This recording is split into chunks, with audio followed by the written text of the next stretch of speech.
Here with Duquesne head coach Keith Dambrot.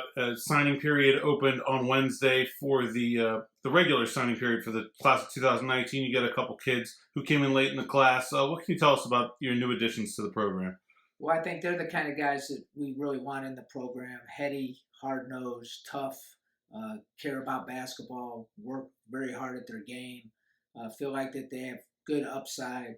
Um, and we knew kind of with the environment of college basketball now that we were going to have a couple openings with as many new guys as we had. So we covered ourselves and had recruited them most of the year. You add, to your backcourt significantly with this class, with the two new players plus Macy Austin coming in. What do you feel like that is going to allow you to do when it comes to rotation or different kind of lineups that you might want to play going into next season?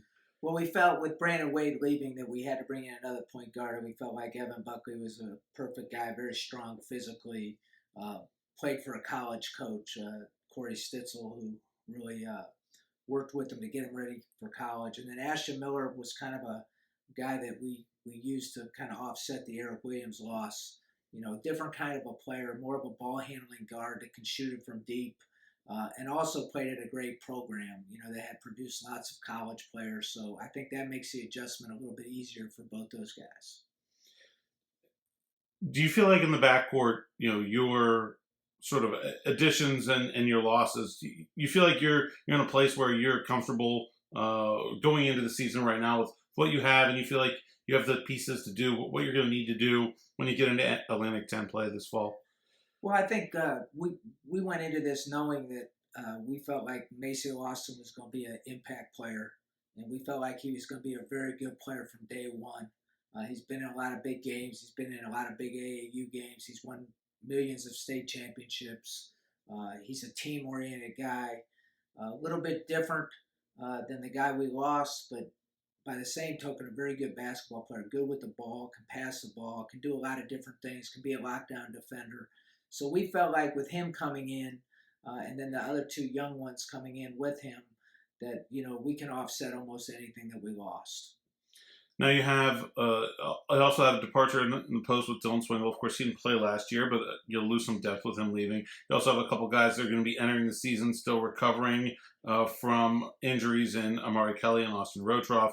Now you were able to bring in a graduate transfer that you're not allowed to talk about yet. But at the forward position, do you feel like that is kind of the area where you still may have some work to do between getting the guys that you have ready for that first game? Well, I think that's why we took the graduate transfer, was that the two other guys had the ACLs. And so we didn't want to have to rush those guys. We want to be nice and easy and careful and clean with those guys. So getting an experienced graduate transfer was kind of high on our priority list, but very difficult to do because those big guys get swallowed up by the high majors constantly. And, we're just fortunate that we were able to land a good graduate transfer. And I think that's going to really help our development over the next couple of years as well, because we can really spend time with those younger guys and not have to rush them. So we still have a couple areas that we're, still trying to shore up, but we feel like we're in pretty good shape right now to have a good team. Just Mike Hughes here in your office before I walked in. He's a player that was banged up a little bit going through last season. Is his health something that's really going to be important for you going into this season, given kind of the depth situation and how he really did turn into an important player for you last year? Well, I thought Mike made a huge jump, especially since he really didn't get to practice the year before very much. So he was a pleasant surprise. We still think he has to be more consistent for us to be really championship level.